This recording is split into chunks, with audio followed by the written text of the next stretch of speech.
Very good.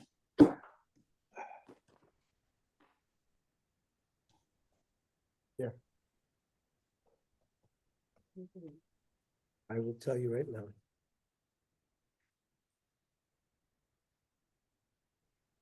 What page are we on?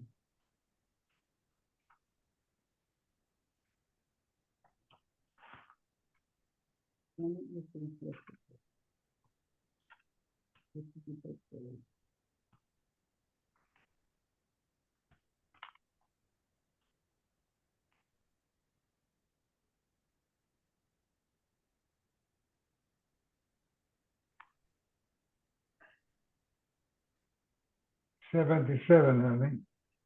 Say again, 77. Mhm. 77. Next week, we are not learning because a lot of people are out of town. So we're going to take a hiatus for 1 week. Okay. We'll be back on board the Tuesday after Pesach. So we've discussed Kli Rishon, Kli Sheni, Kli Shlishi, many of the halachos of Bishul.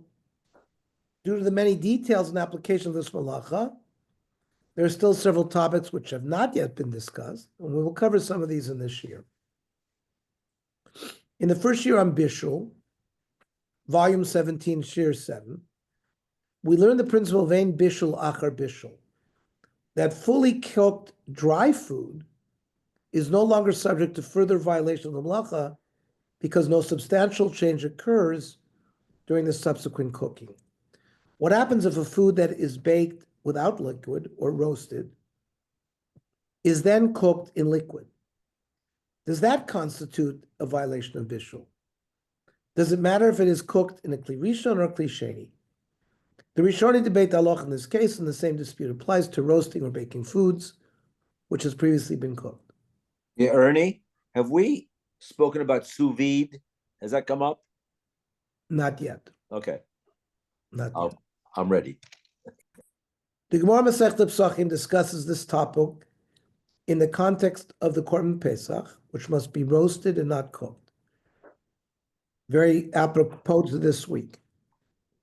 The Gemara proves that according to Rabbi Yossi, boiling the Korban after roasting is not allowed, just as one cannot fulfill the mitzvah of eating matzah by eating boiled matzah. Lechadetanya, bishlu v'achar kach tzlo. If they cooked the Korban Pesach and then roasted it, or vice versa, or tshalo v'achar kach bishlu chayev.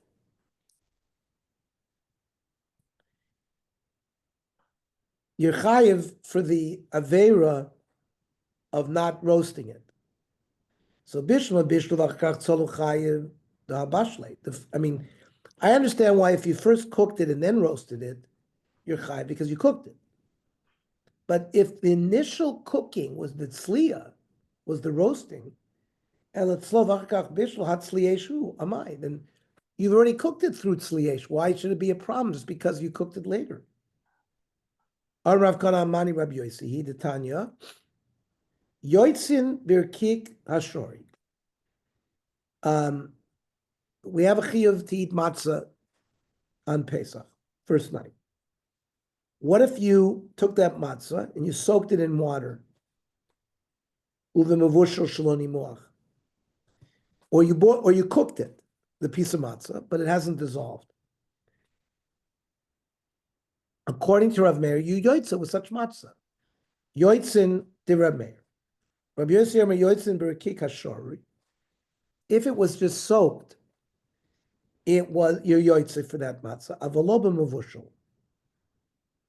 But if you put the matzah like in boiling water, even afal bishlo nimuach, you can't be yotze with such a matzah.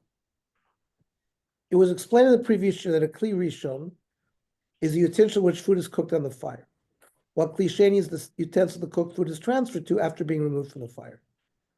We learned that placing uncooked food in a kli rishon is never allowed.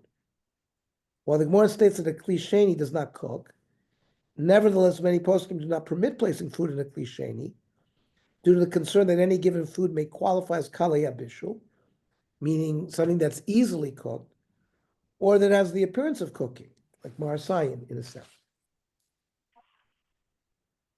78. Ula Omar, Afilu Temer Rav Meir.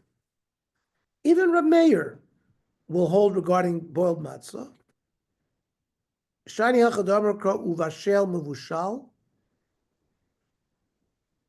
Both, because regarding the Korban Pesach, it says Bashel, any type of cooking, whether you boil it directly or you boil it after you roasted it.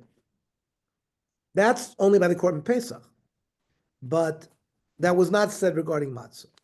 Rashi explains that according to Rabbi Yossi, boiled matzah is no longer considered bread, even though it was baked originally. Right? Avaloba mevushal, the lav lechem karina. We don't call it lechem. Nefa betanur. It was baked in an oven. Hoyel the chazer bishulo. Now that you cooked it, bitlu mitoras lechem. You've nullified it from the category of bread. The Gemara in Eruvin paskins like Rabbi Yossi that cooking something after baking it, we do take into account the act of bishul. Now, Rabbi Eliezer of Metz, in the Sefer Yereim, infers from this that if you boil roasted food, cooking roasted food, or vice versa, roasting cooked food, is considered an act of bishul, and is prohibited on Shabbos. Kol davar is bashel, anything that is cooked or nefer, baked, called tzorcho, to the point of completion. Lachzir b'kli rishon l'chabamo. Now you want to heat it back up in a kli rishon. Olitno b'tzada or, you want to put it next to the fire, it's permitted. Mutter. Shekol davar is bashel. Onasa kol tzorcho ein ba mishum bishul. If it was already cooked fully, ein ba mishum bishul, shein bishul achar bishul. Aval yesh bishul achar tzli. If you roasted something and then you cooked it, and yesh tzli achar bishul. If you cooked something and then roasted it, that is going to have halachic significance. We're on page 78. Thank you. The Tanya b'Psachim Perkol Shah. Solo, if you roasted a piece of meat, v'achar kach bashlu, chayiv. You're chayiv for the lav of not roasting your korban pesach. Umetame Talmuda, and the Gemara was questioning, Amai hatzlieshu. I mean, what's wrong with the fact that you were the first thing you did was you roasted it. On Rav Ka'amani Rabbi Yossi, he did Tanya Yotzin Beriki Kashori. Rav Meir. Rav Meir said if you soak a matzah, you could be yotze with it, but Rav Yossi says no. Yotzin Berki Kashor, if you soak it,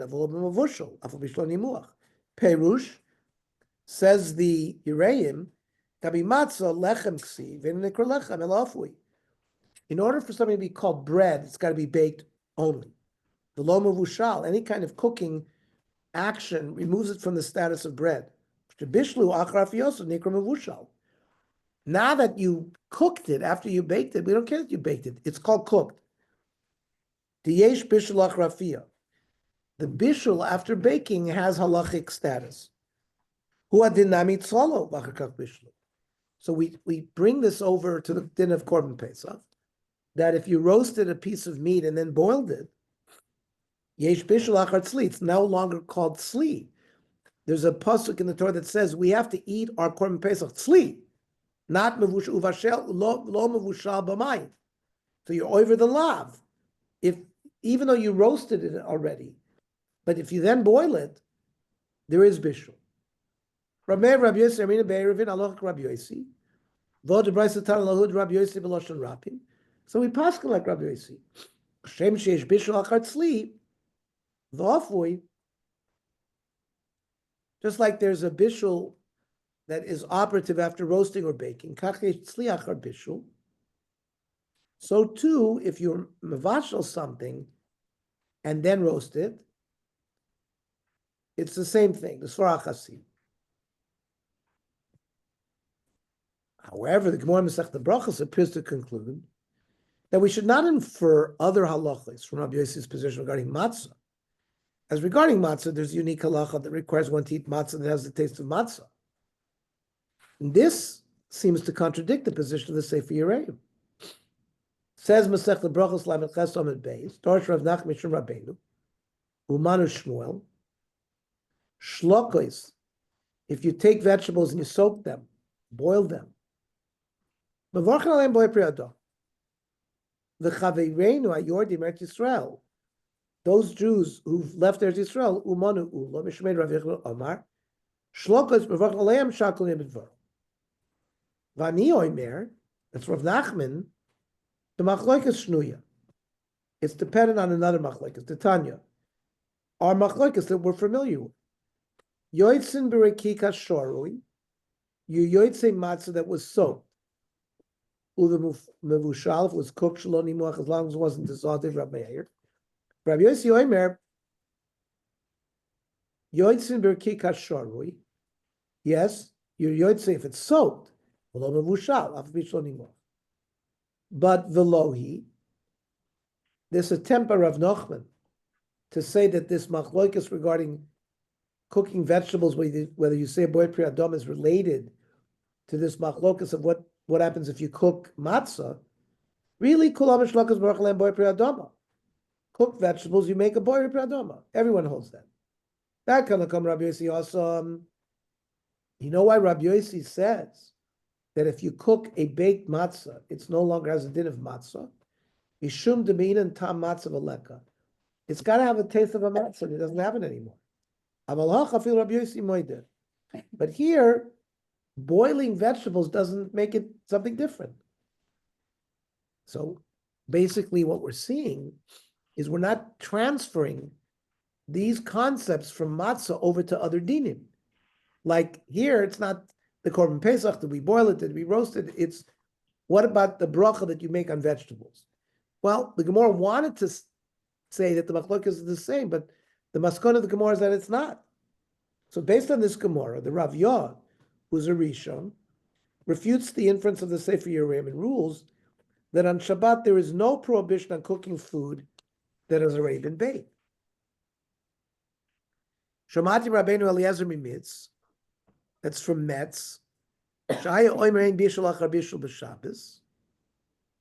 Achein Afia Achar Afia B'Shabbos. There's no cooking after cooking, baking after baking, but Yesh Afia Achar Bishul v'Yesh Bishul Achar Afia. That was what we learned in the Sefer Yereim. Kagon L'Shros Lechem Broseach. For example, you want to soak bread in hot water. Ukid it not, like the Mishnah we've quoted a number of times. Yoitzin B'Rekik HaShari. We're not Yotzei matzah that was boiled. But the Lav Milsahi. The Rav Yah rejects Rav Mitz's deduction. We have the case of by vegetables. But to bring that concept over to other things, we don't necessarily do it. How do we paskin la'aloch? The Shulchan Aruch, first of all, the Beis Yosef writes that this poses a great difficulty for the Sefer Yereim and doesn't offer any resolution. The Bach writes that the Sefer Yereim could respond that although Bishul negates Afiyah, as is shown by the halacha that it nullifies the baked taste of matzah, it does not negate the taste of vegetables, which have not been baked. Anyways, the Shulchan Aruch quotes both views concerning Yesh Bishul Achar Afiyah and Afiyah Achar Bishul. The Ramor writes that the custom among Ashkenazim is to be stringent. Yesh Misha Omer Dedavar Shenefo Nitzla, something that is baked already or roasted. In Bishlu Achar Bavashka, if you cooked it with liquid, Yesh Bo Mishum Bishul, that's the Yereim. But therefore, you wouldn't be able to put bread into a klisheni, like let's say of soup. in a klisheni, which hot soup, that's yad soletis, but you wouldn't be able to put, let's say, something that was baked, like croutons or bread. But v'yesh matirim. So, according to the Sefer Yerim, the bread may be considered kalei bishul, and therefore you might cook it in a klisheni. But some permit. The Ramon notes that some are lenient specifically in a klisheni. This appears to refer to some of the opinions discussed in the previous year that are lenient concerning bishul and a klisheni. They would be lenient here as well, with respect to bishul achrafiyah, even if they might be strict on this matter in case of a kli rishon. See the Magen Avraham Mishnah Berurah seems to be referring to those opinions. However, it does not seem that the opinions referred to by the Shulchan Aruch and Ramon were referring specifically to opinions that are lenient about bishul only in the context of bishul achrafiyah, since the Tur is the only one that takes this position, and the Beis Yosef rejects it. What does the Ramah say?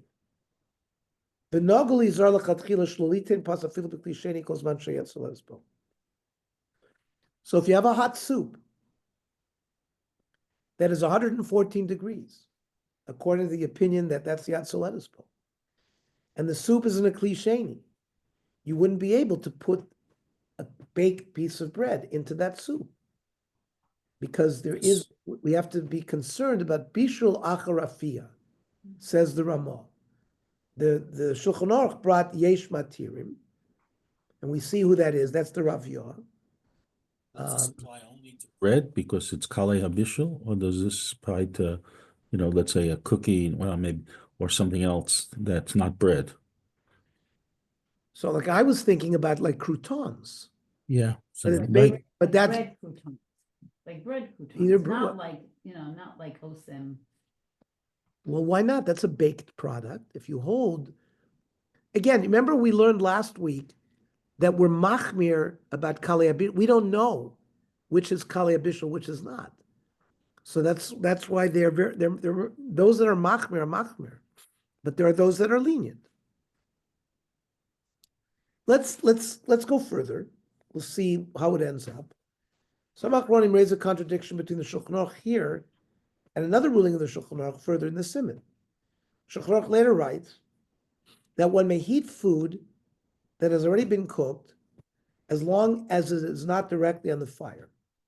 Right? Davar is bashal kol tzrocho, something that's been cooked completely and it's dry. Remember, we had prohibitions if it was liquid. But if you have a dry piece of kugel or a dry piece of meat, vu yavesh, shein bo marak, there's no sauce. Mutter lanicho keneged amadura. Right? That's when we say keneged, like when we have a blech that's covering a fire, that's considered keneged amadura. It's not directly on the fire. I feel b'makom sheyat soletis bo, even when it is a yat soletis bo. Now, according to the stringent view of the Sefer Yereim, heating up food without liquid may be considered roasting rather than cooking, and this should be prohibited. The Bir Halacha, the Chavetz Chaim raises this and leaves it unanswered. V'hu yavesh tzarich iyun alei b'sefei, maybe dasa Rabbi Eliezer mimitz, which we learned extensively tonight, that maybe it's considered roasting, right? If you heat something up without liquid, that's roasting, right? Ayin sham Magen Avraham l'dato hu adin yesh tzli achar bishul veich mater hacha b'stam. So the Bir Halacha is asking on the Shulchan Aruch, how did he just permit it? The Chazon Ish answers that although roasting cooked food is prohibited, according to the Sefer Yereim, roasting refers only to a significant action that alters the taste of the food, such as using coals or placing the food on a spit. Merely heating up the food in a pot close to the fire is certainly not considered roasting. So that's where we get out of the problem.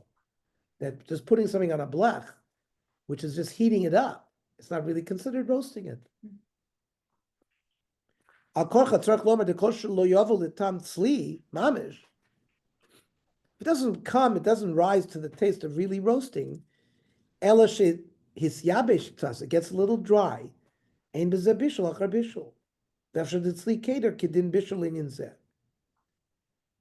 Like if you roasted something in a pot directly on the fire without water, then that might be bishul tzli. But v'davke tzli agacholim al shput yesh tzliya.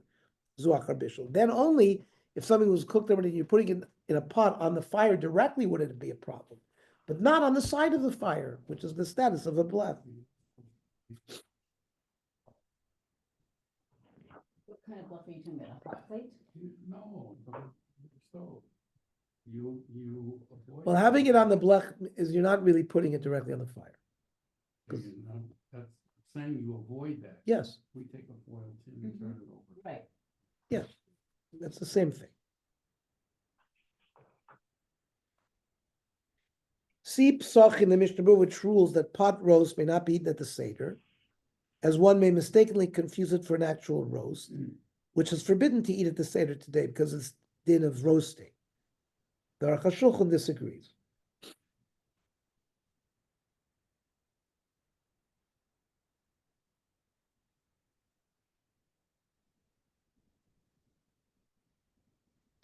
Says the Chazon Ish,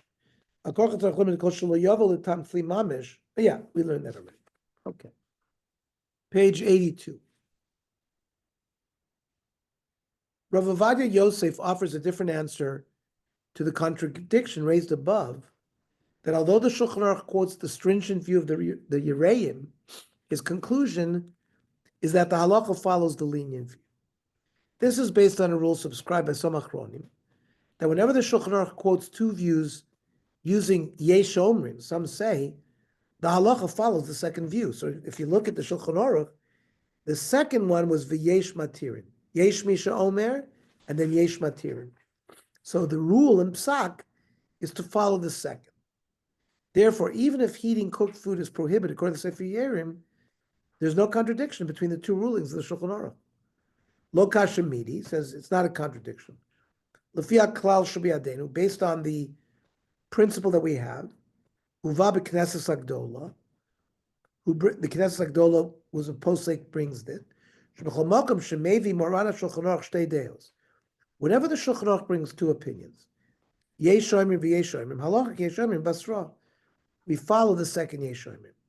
Lefizeh, according to that rule, Gam b'Seif Hey, which we brought as a contradiction, Das Moran Lahakel Lifso Kedas HaRavya Mordechai, where it seemed that the Shulchan Aruch was being lenient, and we said, oh, this is a contradiction to what he said before, that she'ein bishul achafiyah, that there is no concept of cooking after baking with sliya. V'imken gam kan nimshach l'shitaso. Here also, the way we're learning this Yesh Omrim, to be lenient, is he's consistent. V'afilu das achokim ala klal anal. Now, not everybody accepts this rule in the Shulchan Aruch that we always go after the second Yesh Omrim. And usvir lehu shein hechra b'davar, and they hold that there's no rule. Mikol makom kan shedigdek moran lichtov svar rishon b'loshen yochid. Notice it says Yesh Misha Omer, and then Yesh Matirin, which is more people, right? The first lashon is lashon yochid. As far as shnei b'loshen rabim Yesh Matirin, b'vadai shedatu libsok das yeshomim basron. Here, there's a special reason to say paskins like the second shehema Matirin. Thus, according to Rav Ovadia Yosef, Sfardim need not be concerned about the stringent view of the Yereim. Rav Yitzchak Yosef gives some examples of leniencies arising from this ruling, such as placing bread or croutons into soup, which is exactly the example that we brought, right? In these cases, the foods are baked or fried previously. You're now cooking them again when you put them into hot soup. But based on the lenient opinion of the Rav Yah, there is no bishul acharafiyah, and therefore there's no problem. Even in a klisheni, that's Yad Soledas bowl, right? Chein muter litein pas marak, you can put pot into a soup, cham shayad Soledas bowl. He says even afilu b'kli rishon she'eino ala heish, right? If you've taken the original, if it's on a counter, you could put it there. V'chein muter letavel tznimim yiveshim b'marak kadesh yisrachu v'yochal achlam. Susie, my wife, she always makes croutons out of old bread. She cubes them, and you bake them, and then we store them in the freezer. So we have like, we always have croutons, but made out of old bread. That's what he's talking about. To dipping dry toast in the soup to soften it, make it edible. What was that? Seasons them. Yeah. like you- Yeah, we'll do the garlic bread too. So suddenly when we make garlic bread, we'll cube that. Mutter litain shagdei marak l'toch marak raseach. You could put croutons in a boiling soup. He says af l'toch kli rishon she'enu ala eish. Right? You've taken the original pot of soup off the fire and it's on a counter. You can put the croutons in there. That's a kli rishon and certainly in a cliche. After frying, there's also no bishul. Mini mandel. Mini mandel. Frying and baking is the same thing? I mean, that's the first time I've seen frying in these halachas. Like the mini mandel. I think that's the size. Yaakov, I think the mini mandel are fried. Right, but he's saying there's no cooking after frying. We've never. Which is That's the question. it's like a Is frying and baking are the same for halachic purposes? This You know this is what? the first I time remember we've seen. Yeah, I remember in your day, it's not so poshut. Remember when there's transfer of flavor from tzli, tigun. I have to see my your day notes, the Yaakov's point about tigun. But here it seems that they're learning that tigun is serving the same thing as baking. Yeah, which makes sense. And just like we say, there's no bishul after afia, there's no bishul after roasting, so there's no bishul after tigun. I mean, it's a similar thing. Now, Rabbi Sion Abishol, do you have the tea? Or no, we don't have that. Rav Ben Sion Abishol argues that whenever possible, one should follow the stringent view and avoid roasting cooked food or turning bread into toast by placing it on a hot plate or other heat source. That I've never seen, that you take bread and you put it on a thing and you toast it. And v'chein nikra k'divrei achronim b'shulchan aruch b'siman shin yud ches lachmir b'tzli achar bishul, to be machmir that if something was cooked you shouldn't roast it. V'av shevi maran das yeshomim basrol atir. Rav Ovadia Yosef was lenient. Mikol makom kivin sheyachal lechol zapas below la'asos tznimin. You can eat the bread without making it toast. Well, as far as Rishon yesh b'chiv chatas, according to the Rishon, it's a bishul, which would give you a korban chatas if we had a base of English. Ein lakel b'zeh. The Orcha Shabbos follows the stringent ruling of the Ramah and lists some practical applications.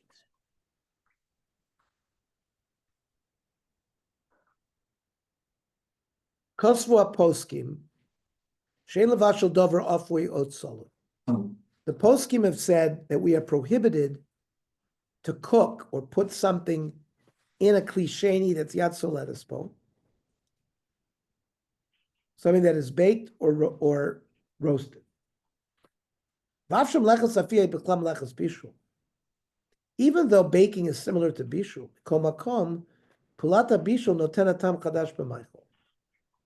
the fact that you're cooking it, this roasted thing, is giving a new taste. Therefore, we are worried about the Yisr of bishul after baking.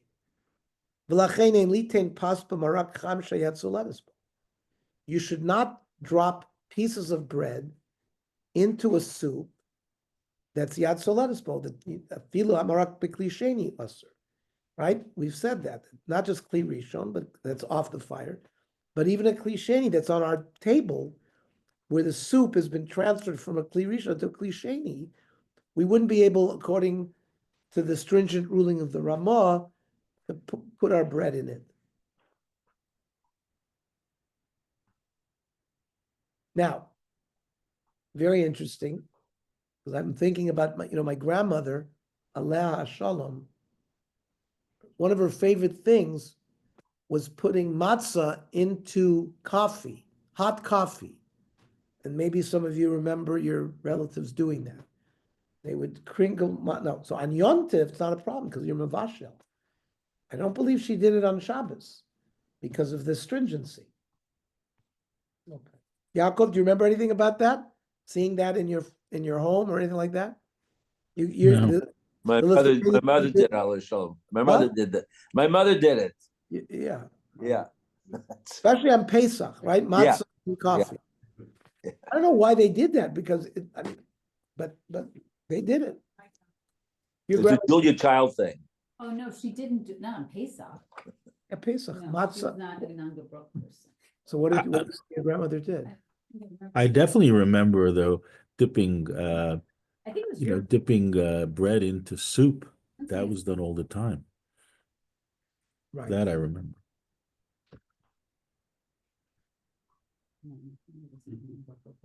Ein litin biscuit betoch kos tea. You shouldn't dip your biscuit into a cup of tea. Av shehi kli sheni.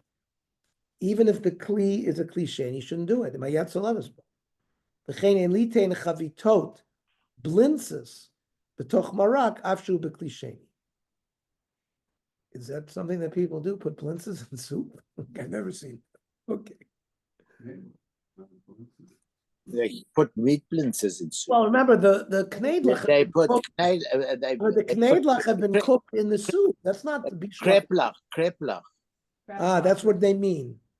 Instead of blintzes, kreplach. Kreplach is not cold. Kreplach have been cooked in the soup. That's not a problem. But they've cooked separately and then put in the soup afterwards. You know, but the blintzes are not cold. Yeah, but the kreplach they cooked somewhere else and put in the soup afterwards. Yeah, but afterwards, before Shabbos, you don't put it in on Shabbos when it's hot.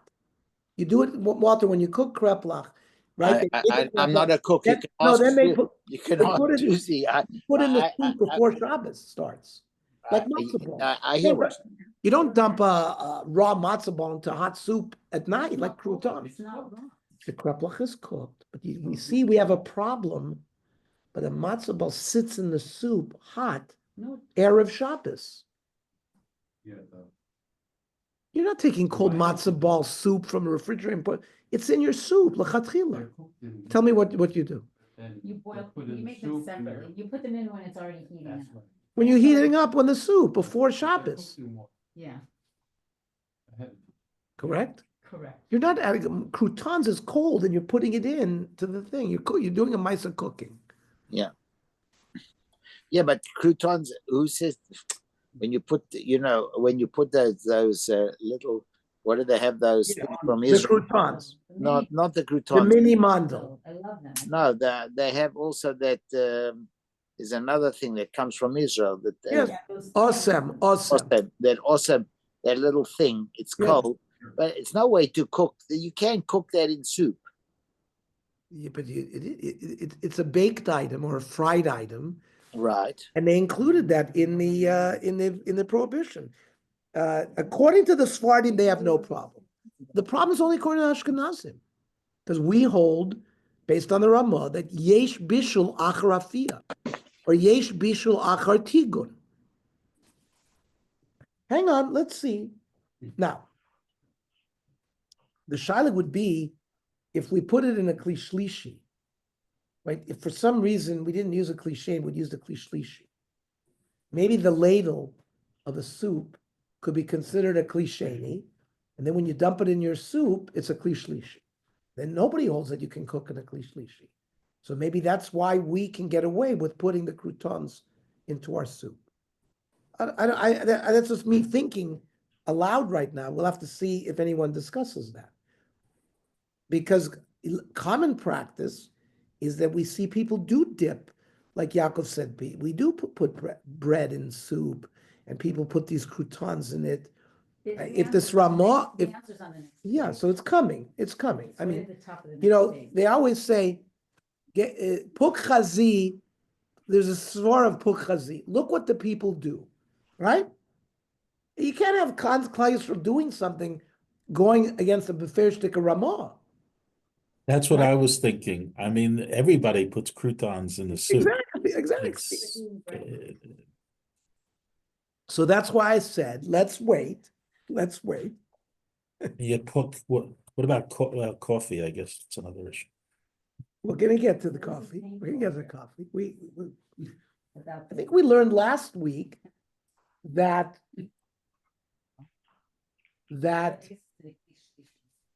when you put hot water in a kli sheni and then you pour it into a kli shlishi, we said nobody holds that the coffee or tea is cooked in a kli shlishi. That's usually how we get around that on Shabbos. We don't put our coffee or tea directly into the kli from the urn. The kli that is a kli sheni, and then we have another cup, and we dump that into the second cup. That becomes a kli shlishi, and then you have no problem with coffee and tea. L'chora.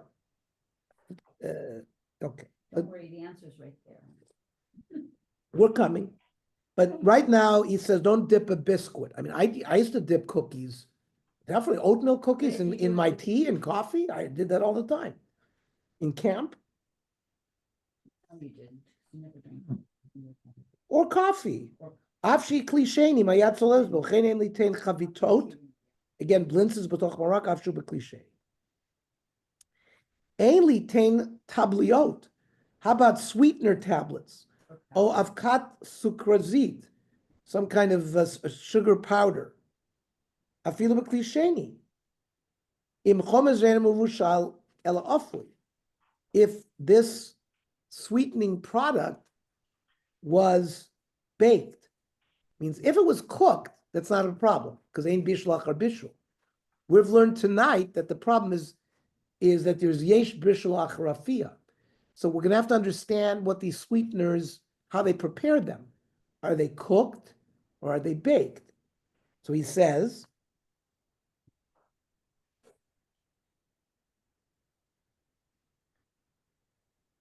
right? If it was baked and you're putting it into a klisheni with yad soletas bowl, you're cooking it. Vuadin bishar avkos nemesos. Other soluble powders such as Nestle's Quick, cocoa, right? Or powdered soup, to go on cacao or avkas marak. Shein litnin b'klisheni. You shouldn't put it in a klisheni if it's yad soletas bowl. Elim ken yodeh b'birur shekol chomim o'muravim ba'avkos elu avru gam talich shel bishul v'lo shel afiyah. If you are sure that these products have undergone a cooking process, not a baking process, then there's no problem. According to the OU, cocoa does undergo both processes and may be used in a klisheni because it's cooked. See Rav Yitzchak Guterman chocolate production. Okay. Ashkenazi poskim are stringent as well about preparing roasted coffee on Shabbat. Sephardic poskim consider whether this may be permitted, as the roasted coffee is not edible without being cooked. If so, perhaps preparing it on Shabbat constitutes bishul achar afiyah, which is permitted according to some. Rav Ovadia Yosef discussed the question of lengthy response in Yabia Omer, where he concludes with a lenient ruling, but writes that one who is strict should be blessed, as does Rav Moshe Levi in the Menucha Sava. Instant coffee, on the other hand, is generally permitted when prepared in a klisheni, as we discussed in Shir 1, source 48. That's what we mentioned before. Okay, page 84.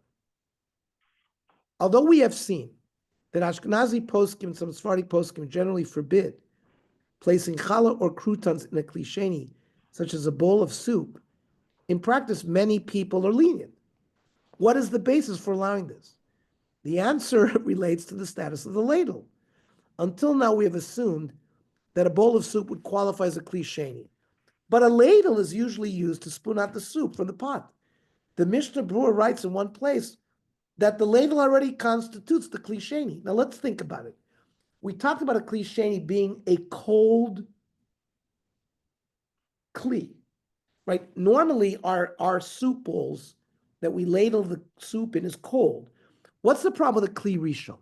Kli rishon was on the fire, so the walls of that kli are hot. So that's why they're concerned that there's a continually cooking process going on. But we said the reason why a klisheni doesn't have the power to be mavashel is because the walls of a klisheni are cold. Well, the same thing, the ladle you take out of your drawer. The ladle's at room temperature. I understand, but it's still but it's not, it was never on the fire. So it doesn't have the status of a kli rishon. Of course it was, soup bowl gets warm too, but it starts off cold, starts off warm room temperature. A ladle is the same thing. So when you put the label in, it cools it off, and it was never on the fire. So that's why it has the status of a kli sheni. And now when you dump it in your bowl, it's a kli shlishi. And nobody said that there's a problem with a kli shlishi. The Mishnah writes in one place that the ladle constitutes a kli sheni, in which case the bowl of soup constitutes a kli shlishi. What is this?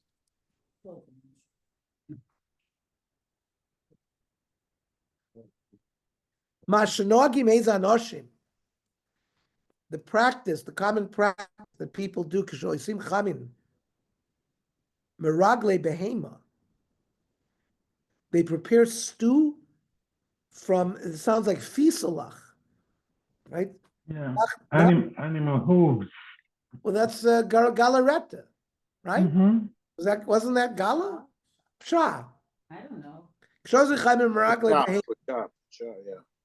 Lachto chatichas pas bikli, and they would cut pieces of bread, v'larus alein amarak shel raglayim, and this, like the broth with the hooves in it, from a kli rishon. Lo yafe moisi. That's not good. Im lo yiten apas betchila ad shiar amarak. First, he's saying you should pour the soup into the bowl first, right? You shouldn't pour it directly on the pas, because then bichdei sheyasa kli sheni, and then when you put the bread in, it's not a problem. Before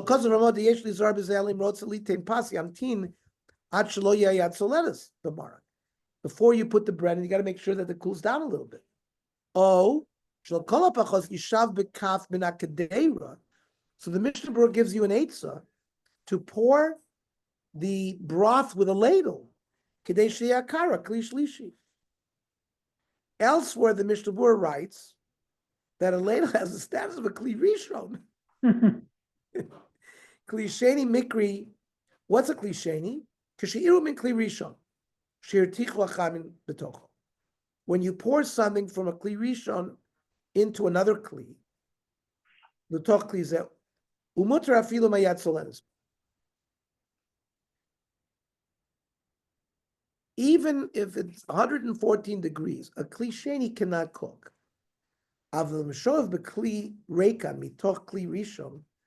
If you transferred hot water from a kli rishon from a ladle, let's say, Yeshomim the dinok klal rishon. It's like a kli rishon, but prat imasha kli rekan betocho. Particularly if you leave the ladle in the kli rishon for a little bit. So it seems to be a contradiction. So the Shmir Shabbos Kol Chasser resolves the contradiction by suggesting that a ladle has the status of a kli sheni, specifically in the context of bishul achrafia, which, as we have seen, is subject to dispute, and many Rishonim permit cooking a baked food on Shabbos. For this reason, the Shmir Shabbos Kol Chasser permits placing bread or biscuits into a bowl of soup, since the ladle used to pour the soup constitutes a kli sheni, as long as it didn't sit, like Saul was worried about.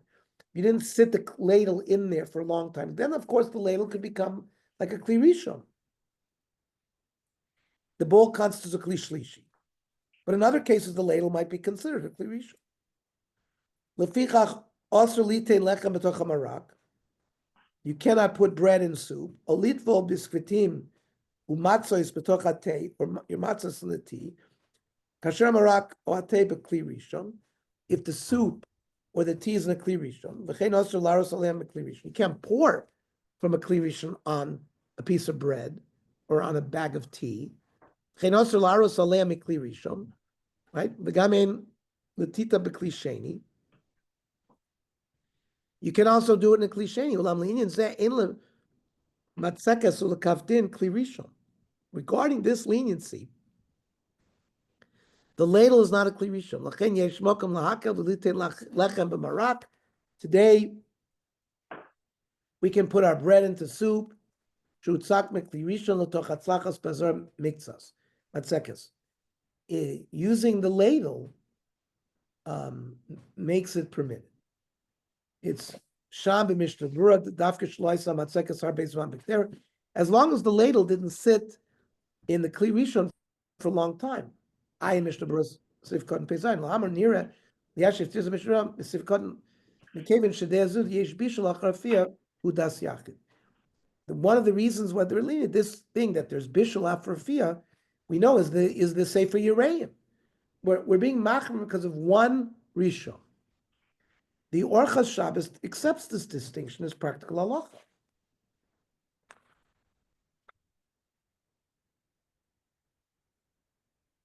Ein litain prusas chalo matzah b'toch marak cham shayad soleres bo hamunach b'kli sheni. If you have soup in a kli sheni, you cannot put anything in there. Mishum sheyesh lachush apasi mekali abishul. The reasoning is bread may be something easily cooked, but b'kli shlishi mutter. Because of Mishnah Berurah dimichnis matzekes a ladle l'toch kli rishon ve'ira, and you use that to transfer the soup and matzekes l'toch hatzalach. Ekel lodunas hatzalachas kekli shlishi v'latein l'soch hapas laken l'maasa b'derech klal din hamarak hamunach b'toch hakara kekli shlishi. He's saying that our soups are sitting in a kli shlishi. Umutar litain b'toch chatichos pas umatzah v'kein chavitos. It cannot be stated any clearer. The Mishnah writes that if the baked or roasted item was cooked on Shabbos, one may benefit from it since some permit cooking these items lechatchila. The other feel b'kli rishon ein le'asor, the yesh lismoch ayesh makil. Right, because normally if you cook something on Shabbos, you're not allowed to benefit from it. He says that we don't have to be machmer like that. Let's just see the footnotes. As the ladle is inserted into the kli rishon and itself gets hot, unlike a standard kli sheni, there are grounds for being more stringent regarding the soup bowl than with a standard kli shlishi. However, in this instance, the poskim rule leniently as the whole issue that we worry about bread or matzah being in kali bishul is b'chlal achun. One of the primary guidelines used within the halacha of Ma'aser Shabbos is not deriving benefit from forbidden activities performed by a Jew. In cases where some authorities permit, then anyone may derive benefit from the action. And this will be discussed later.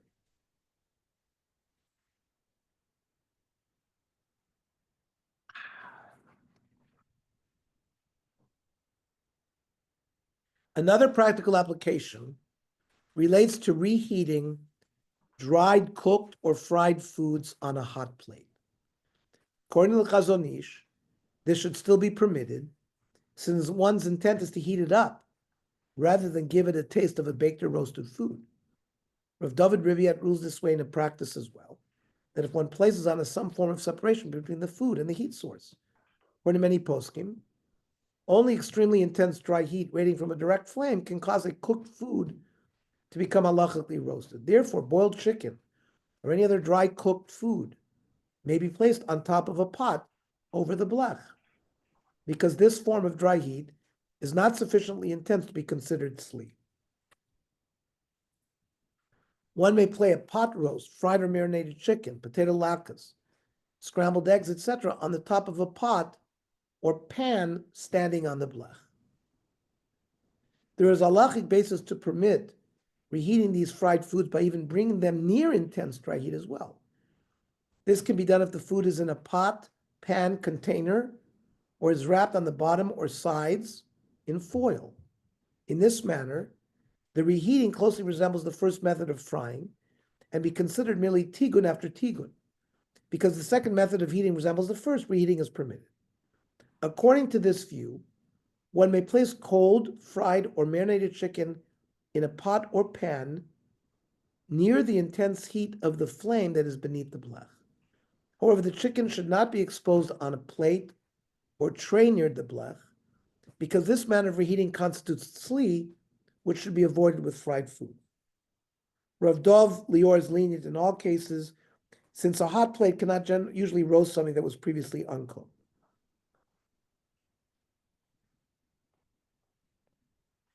We will conclude this section with one final application relating to bishul achar afia. Contemporary poskim discuss whether one may prepare ground coffee that is roasted but not brewed on Shabbat. At first glance, it sounds like it's an issue of bishul achar afia, since the coffee is roasted but not cooked in hot water for Shabbat. If so, we think that Sfardim would be permitted to prepare it in a kli sheni, while Ashkenazim would be permitted to do so in a kli shlishi, similar to the case of the challah in soup that was poured with the ladle. However, this issue, in fact, is not that simple, as it's not clear that roasted coffee is considered fully prepared before it's brewed. OU Kosher notes that this question may be subject to a machlokas poskim, and the halacha will be determined accordingly. May one brew a cup of coffee on Shabbos using pre-ground coffee? Rav Ovadia Yosef writes that roasted coffee beans are considered edible. This is also the opinion of many other poskim, including Ginas Veredim, Rav Yaakov Emden, in the more Tziyah Chassam Sofer. But not all poskim agree with this. For example, the Prima Godim writes that although coffee beans are roasted, they are not fully edible.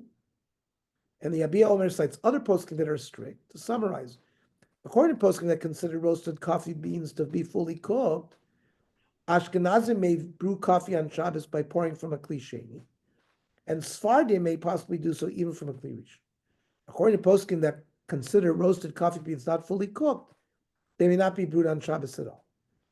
Igros Moshe permits brewing in a kli shlishi. Rav Tzvi Haber of the Kashrus Council of Canada, in an article about preparing coffee on Shabbos, writes that one should be strict, as ground coffee may not be considered sufficiently edible, and one may not prepare such coffee on Shabbos.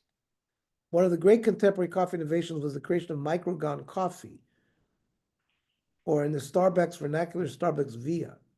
Coffee beans are roasted, finely ground to a state that they are instantly soluble in boiling water. Apparently, Starbucks spent almost 20 years developing this technology to create an instant coffee that, according to many, possessed the equivalent taste of freshly brewed coffee. While the standard instant coffee is already brewed and subsequently dried to a powder, microground coffee is liquid soluble even though it has not yet been brewed. In our case, we need to understand whether this new type of instant coffee can be used on Shabbos. Standard instant coffee is already fully cooked and we can combine with boiling water that has been poured from the hot water urn into a kli sheni. In contrast, while Starbucks V is not pre-cooked, the coffee beans are roasted. While and we've learned now, bishul after afiyah is a problem, right? While food which has been fully baked or roasted prior to the onset of Shabbos cannot be cooked in boiling water on Shabbos, there's a heter to combine such food with water that has been poured from the urn into a receptacle, and then once again into another receptacle called a kli shlishi. This would appear to be the solution that we are seeking, offering a type of freshly brewed instant coffee on Shabbos, provided that the hot water used makes its way into a kli shlishi. We've been talking about this many times. He says it's not so simple. The heter can only apply if coffee beans were to be considered fully roasted. If coffee beans are not roasted, even if they reached a level of edibility, it would not be permitted to then cook the coffee beans on Shabbos. It is well known that there are various grades of roast of coffee beans, from light roast to dark roast. When does a coffee bean become fully roasted to the extent that Allah would allow for it to be cooked on Shabbos? Poskim have expressed doubt as to whether roasted coffee beans have the status of a food that is baked or roasted. So what you're doing is you're actually cooking it on Shabbos, l'chatchila. Due to this doubt, we are not prepared to provide the heter to use microground coffee on Shabbos, even in a kli shlishi. Wow. Big. That's big. But they're only talking about this micro. They're talking about via. Instant coffee is not a problem. No. Fully cooked. So then in a kli shlishi, we're allowed to Oh do my it. gosh, I'm gonna take a picture of this and print it out. You know, I wonder about this because Trader Joe's sells an instant coffee, which I actually just tried, and it says on it that it's equivalent to brewed coffee. It tastes like brewed coffee, and it does. So I wonder about it because I don't know what the process is used. Is it like Via, or is it just regular instant coffee that somehow they've managed to come up with a better taste? I never knew that Via is a problem. Right. Well, I think the whole issue of of bishul after afiyah, you can see there's one chumrah, the uranium, and based on that, there are more. And then, we fall down that path. The Sephardim have it much easier. I think I want to be a Sephardi. All right. Okay, We can eat rice next week then. You can have kidneys. Don't worry, you'll be fine. so Mario, no shear, no Tzurba next week. Okay. And Oh, we'll yeah. resume in 2 weeks. Any other comments,